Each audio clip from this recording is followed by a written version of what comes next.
ನಮಸ್ತೆ ವೀಕ್ಷಕರೇ, ನನ್ನ ಯೂಟ್ಯೂಬ್ ಚಾನಲ್ ಫ್ಲೈಯಿಂಗ್ ವಿಂಗ್ಸ್ಗೆ ನಿಮಗೆಲ್ಲರಿಗೂ ಸ್ವಾಗತ. ನಾನು ಇವತ್ತು ನಿಮಗೆ ಮೈಕ್ರೋಸಾಫ್ಟ್ ವರ್ಡನ್ನು ಹೇಗೆ, ಈ ಸಾಫ್ಟ್ವೇರನ್ನು ಹೇಗೆ ಉಪಯೋಗಿಸುವುದು ಅಂತೇಳಿ ನಾನು ನಿಮಗೆ ಅಂದ್ಕೊಡ್ತೀನಿ. ಈ ಮೈಕ್ರೋಸಾಫ್ಟ್ ವರ್ಡ್ ಮೈಕ್ರೋಸಾಫ್ಟ್ ಕಂಪ್ನಿ ತಯಾರಿಸಿದೆ, ಡೆವಲಪ್ ಮಾಡಿದೆ. ಇದನ್ನು ನಾವು ಯಾಕೆ ಉಪಯೋಗಿಸ್ತೇವೆ ಅಂದರೆ, ಇದನ್ನು ಉಪಯೋಗಿಸ್ಕೊಂಡು ಮೈಕ್ರೋಸಾಫ್ಟ್ ವರ್ಡನ್ನು ಉಪಯೋಗಿಸ್ಕೊಂಡು ಲೆಟರ್ ರೈಟಿಂಗು, ರೆಸ್ಯೂಮ್ ರೈಟಿಂಗು ಮತ್ತು ಕಾರ್ಡ್ಸ್ ಮಾಡೋದಾಗಲಿ, ಡಾಕ್ಯುಮೆಂಟನ್ನು ರೆಡಿ ಮಾಡಲಿಕ್ಕಾಗಲಿ ಇದನ್ನು ಉಪಯೋಗಿಸ್ತಾರೆ. ಹಾಗಾದರೆ ತಡೆ ಯಾಕೆ, ಹೋಗುವ. ಮೈಕ್ರೋಸಾಫ್ಟ್ ವರ್ಡ್ ಅಂತೇಳಿ ಟೈಪ್ ಮಾಡಿ ಅಥವಾ ವರ್ಡ್ ಅಂತೇಳಿ ಟೈಪ್ ಮಾಡಿದ್ರೆ ಸಾಕು. ಮತ್ತು ಇಲ್ಲಿ ಕ್ಲಿಕ್ ಮಾಡಬೇಕು, ಓಪನ್ ಅಂತೇಳಿ ನೋಡಿ. ನೋಡ್ತಾ ಇದ್ದೀರಾ, ಓಪನ್ ಆಯ್ತಲ್ಲ. ಬ್ಲ್ಯಾಂಕ್ ಡಾಕ್ಯುಮೆಂಟ್ ಅಂತೇಳಿ ಓಪನ್ ಮಾಡಿ ನೋಡಿ, ಓಪನ್ ಆಯಿತು ಹೌದಲ್ವಾ. ಇಲ್ಲಿ ನೋಡಿ ತುಂಬ ಮೆನುಸ್ ನಿಮಗೆ ಸಿಗ್ತಾ ಇರೋದೆ ಹೌದಲ್ವಾ. File, home, insert, draw, design, layout, references, mailings, review, help. ಫೈಲಲ್ಲಿ ಏನಿರ್ತದಂದರೆ ಇದೆಲ್ಲ ಮೆನುಸ್ ಅಂತೇಳಿ ಕರಿತೀವಿ. ಇದು ರಿಬ್ಬನ್ ಅಂತೇಳಿ ಕರಿತೀವಿ. ಇದು ವರ್ಕಿಂಗ್ ಏರಿಯಾ ಅಂತೇಳಿ ಕರಿತೀವಿ, ಹೌದಾ. ನೋಡ್ತಾ ಇದ್ದಾರಲ್ಲ, ಈ ರಿಬ್ಬನ್ ಇಲ್ಲಿ ಆಪ್ಷನ್ಸ್ ಬರುತ್ತೆ. ನಿಮಗೆ ಫುಲ್ ಸ್ಕ್ರೀನ್ ಬೇಕಂದರೆ ಫುಲ್ ಸ್ಕ್ರೀನ್ ಇಟ್ಕೋಬೋದು, ಹೌದಾ. ಮತ್ತು ಫುಲ್ ಸ್ಕ್ರೀನ್ ಬೇಡ ಅಂದರೆ ಇಲ್ಲಿ ಮೂರು ಡಾಟ್ ಕಾಣ್ತಾ ಇದೆಯಲ್ಲ, ಇದನ್ನು ಓಪನ್ ಮಾಡಿ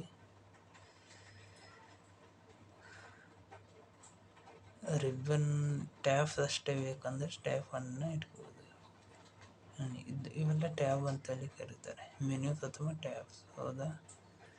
ನಮಗೆ ಟ್ಯಾಬ್ಸ್ ಬೇಡ, ರಿಬ್ಬನ್ ಬೇಕಂದರೆ ಇದನ್ನು ಇಲ್ಲಿ ಒಂದು ಕಡೆ ಕ್ಲಿಕ್ ಮಾಡಿ, ಇಲ್ಲಿ ಮತ್ತೆ ಇದನ್ನು ಒತ್ತಿ ಆಲ್ವೇಸ್ ಶೋ ರಿಬ್ಬನ್ ಅಂದರೆ ನಮಗೆ ರಿಬ್ಬನ್ನ ಪ್ರತಿ ಇದರಲ್ಲೂ ಕೂಡ ರಿಬ್ಬನ್ನು ಕಾಣ್ತಾನೆ ಇರ್ತದೆ, ಹೌದಲ್ವಾ. ಫೈಲಲ್ಲಿ ಏನಿರ್ತದೆ ರೀ, ಏನಿಲ್ಲ, ಹೋಮ್ ಇರ್ತದೆ. ಹೊಸ ಡಾಕ್ಯುಮೆಂಟನ್ನು ಓಪನ್ ಮಾಡೋದು, ಹಳೆಯ ಡಾಕ್ಯುಮೆಂಟ್ ಇದ್ದರೆ ಓಪನ್ ಮಾಡೋದು, ಸೆಟ್ಟಿಂಗ್ಸ್ ಇರ್ತದೆ, ಪ್ರಿಂಟ್ ಮಾಡೋದಿರ್ತದೆ, ಸೇವ್ ಮಾಡೋದು ಇರ್ತದೆ, ಇದೆಲ್ಲ ಇರ್ತದೆ, ಗೊತ್ತಾಯ್ತಾ. ಹೋಮ್ ಬಟನಲ್ಲಿ ಏನಿರ್ತದೆ, ಫಂಟ್ ಇರ್ತದೆ, ಫಂಟ್ ಸ್ಟೈಲ್. ಫಂಟ್ ಅಂದರೆ ಇದು ವರ್ಡಿಗೆ ಸ್ಟೈಲನ್ನು ಕೊಡೋದು, ವರ್ಡಿಗೆ ಕಲರ್ ಹೈಲೈಟ್ ಮಾಡೋದು, ಇದೆಲ್ಲ ಇರ್ತದೆ. ಕಾಪಿ ಪೇಸ್ಟು ಮತ್ತು ಇನ್ಸರ್ಟು ಮತ್ತು ಪ್ಯಾರಾಗ್ರಾಫ್ ಸಂಬಂಧಪಟ್ಟಿದ್ದು ಇದೆಲ್ಲ ಇರ್ತದೆ. ಇನ್ಸರ್ಟ್ ಬಂದುಬಿಟ್ಟು ವಿಡಿಯೋಸನ್ನೇ ಅಪ್ಲೋಡ್ ಮಾಡೋದು, ಇಮೇಜಸನ್ನು ಇನ್ಸರ್ಟ್ ಮಾಡೋದು, ಎಕ್ವೇಷನ್ಸನ್ನು ಇನ್ಸರ್ಟ್ ಮಾಡೋದು, ಟೇಬಲನ್ನು, ಪಿಕ್ಚರ್ಸು, ಮಾಡಲ್ಸು ಇದೆಲ್ಲ ಇರ್ತದೆ. ಡ್ರಾ ಅಲ್ಲಿ ಬಂದುಬಿಟ್ಟು ಸ್ಕೆಚಿಂದ ಡ್ರಾ ಮಾಡ್ಕೋಬೋದು. ಇರೇಸರ್ ಟೂಲ್ ಇರುತ್ತೆ, ಪೆನ್ ಇರ್ತದೆ, ರೂಲರ್ ಇದನ್ನು ತಗೊಂಡು. ಡಿಸೈನಲ್ಲಿ ಬಂದುಬಿಟ್ಟು ಏನು ಪೇಜಿಗೆ border, watermark, double border, single border, ಹೌದಾ. ಪೇಜಿಗೆ ಡಿಸೈನು, ಅದರ ಪೇಜಿನ ಏನು ಅಕ್ಷರಗಳಿಗೆ ಡಿಸೈನು, ಲೇಔಟ್ ಬಂದುಬಿಟ್ಟು ಪೇಜ್ ಟೈಪು, ಮಾರ್ಜಿನ್ನು, ಹೇಗೆ ಪೇಜ್ ಟೈಪಲ್ಲಿ ಬಂದುಬಿಟ್ರೆ ನೀವು ಯಾವ ಪೇಜ್ ಬೇಕು ಅಂದರೆ A4, A5, A6, portrait, landscape page, ಮತ್ತು ಎಷ್ಟು ಕಾಲಮ್ ಬೇಕು ಒಂದು ಪೇಜಲ್ಲಿ ಅವೆಲ್ಲ ಬರ್ತದೆ. ಸ್ಪೇಸಿಂಗ್ ಆಗಿರೋದು, ರೆಫರೆನ್ಸು ಬಂದುಬಿಟ್ಟು ಟೇಬಲ್ ಕಂಟೆಂಟು, ಟೇಬಲನ್ನು ಹಾಕಬಹುದು, ಇನ್ಸರ್ಟ್ ಟೇಬಲನ್ನು ಮ್ಯಾನೇಜ್ ಮಾಡ್ಬೋದು, ಮೇಲ್ ಮಾಡೋದಾಗಲಿ, ರಿವ್ಯೂ ಅಂದರೆ ಮತ್ತು ಸ್ಪೆಲ್ಲಿಂಗ್ ಮಿಸ್ಟೇಕ್ ಇದ್ದರೆ ಇಲ್ಲಿ ನೀವು ನೋಡ್ಕೋಬೋದು, ಕಾಮೆಂಟನ್ನು ಹಾಕೋಬೋದು, ಇವೆಲ್ಲ ಇರ್ತದೆ. ವ್ಯೂ ಅಂತೇಳಿ ಬಂದರೆ ಇದನ್ನ ಹೇಗೆ ನೋಡೋದು, ರೀಡ್ ಮಾಡುವಲ್ಲಿ ನೋಡ್ಬೋದಾ, ಪ್ರಿಂಟ್ ಲೇಔಟಲ್ಲಿ ಹೆಂಗೆ ಅಂತೇಳಿ ಹೆಲ್ಪಲ್ಲಿ. ನಿಮಗೆ ಏನಾದ್ರು ಗೊತ್ತಿಲ್ಲ ಅಂದರೆ ನೀವು ಕಾಂಟ್ಯಾಕ್ಟ್ ಮಾಡ್ಬೋದು, ಫೀಡ್ಬ್ಯಾಕ್ ತಗೋಬೋದು, ಟ್ರೈನಿಂಗನ್ನು ನೋಡ್ಕೋಬೋದು, ಇಷ್ಟೆಲ್ಲ ಇರ್ತದೆ. ಮೊದಲಾಗಿ ಬಂದುಬಿಟ್ಟು ಹೋಮು ಅದಲ್ವಾ. ನನಗೆ ಇನ್ನ ಕಡೆಗೆ ಒಂದು ಪೇಜ್ ಓಪನ್ ಆಗಿದೆ. ಯಾವ ಪೇಜ್, ಯಾವ ಲೇಔಟ್, ಇದರಲ್ಲಿದೆ, ಯಾವ ಸೈಜಲ್ಲಿದೆ ಅಂತ ನನಗೆ ಗೊತ್ತಿಲ್ಲ. ಅಂತಾಗಿ ನಾನು ಸೈಜ್ ಅಂತ ಹೋಗ್ತೀನಿ. ಇಲ್ಲಿ ನೋಡ್ತಿಲ್ಲ E4 ಅಲ್ಲಿ ಇದೆ. ನಮಗೆ E4 ಅಲ್ಲಿ ಬೇಕು ಅಂದರೆ E5 ತುಂಬ ಇದೆ ಇಲ್ಲಿ, ಅದನ್ನು ಚೂಸ್ ಮಾಡ್ಬೋದು. E3 ನೋಡಿ ಹಿಂಗೆ ಬಂತು. E4 ಬೇಕಾ ಇದು. ಮತ್ತು ಇಲ್ಲಿ ಇದನ್ನು ಮೊದಲು ಪೇಜನ್ನು ಸೆಟಪ್ ಮಾಡ್ಕೋಬೇಕು, ಗೊತ್ತಾಯ್ತಾ. ಮತ್ತು ಬಾರ್ಡರು ಹಾಕೊಂಡ್ಬಿಡಬೇಕು ಮೊದಲು. ನನಗೆ ಆಮೇಲೆ ಹಾಕಿಟ್ರೆ ನಡೆಯುತ್ತೆ. ಮೊದಲು ಪೇಜ್ ಸೈಜನ್ನು ನೀವೇನು ಮಾಡ್ಕೋಬೇಕು, ಕರೆಕ್ಟ್ ನೋಡಿ. ಬಾರ್ಡರನ್ನು ಹಾಕ್ಕೊಂಡೆ, ಯಾವುದಲ್ವ ಹೋಮಲ್ಲಿ ಹೋಗುವ,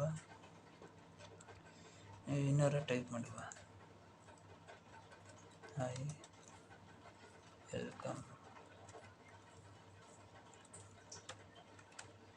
ನೋಡ್ತಾ ಇದ್ದೀರೇನಾ, ಹಾಯ್ ವೆಲ್ಕಮ್ ಅಂತೇಳಿ ಟೈಪ್ ಮಾಡಿದ್ದೀನಿ. ಇದೆಲ್ಲ ಕಾಣ್ತಾ ಇದ್ದಲ್ಲ ನೋಡಿ. ಇದರ ಸೈಜನ್ನು ನೀವು ಬೇರೆ ಫಂಟನ್ನು ನೀವು ಯೂಸ್ ಮಾಡ್ಬೋದು. ತುಂಬ ಇದೆ ಅದರ, ನೀವು ಫಂಟ್ ಸೈಜನ್ನು ಹೆಚ್ಚಿಗೆ ಮಾಡುವುದು, ಕಡಿಮೆ ಮಾಡುವುದು ಅದಲ್ವ. ಇಲ್ಲಿ ಫಂಟ್ ಸೈಜ್, ಫಂಟ್ ಸ್ಟೈಲ್, ಇದು ಬೋಲ್ಡು ಅಂದರೆ ಎದ್ಕೊಂಡಾಗಿ. ಆಲ್ರೆಡಿ ಇದು ಬೋಲ್ಡ್ ಇದೆ, ಯಾಕಂದರೆ ಬೇರೆದಾಗ ತೋರಿಸ್ತೀನಿ ನಿಮಗೆ.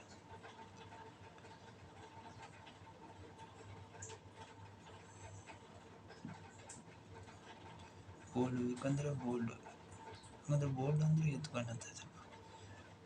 ಐ ಅಂದರೆ ಇಟಾಲಿಕ್ ಅಂದರೆ ಸ್ವಲ್ಪ ಅಡ್ಡ ಹೋಗೋದು. ಇವಂದರೆ ಅಂಡರ್ಲೈನು.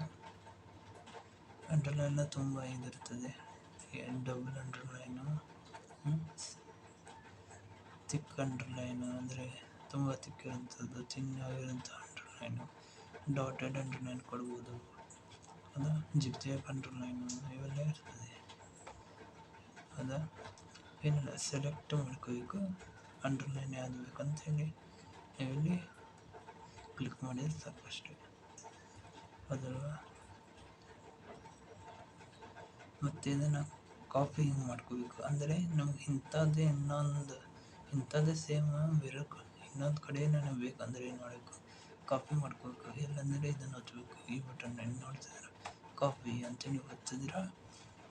ಮತ್ತು ಈಗ ಈ ಕರ್ಸರ್ ನೋಡ್ತಾ ಇದ್ದಾರೆ, ಇಲ್ಲಿ ನಿಮ್ಗೆ ಎಲ್ಲಿ ಬೇಕಾದರೂ ಇಡ್ಬೋದು.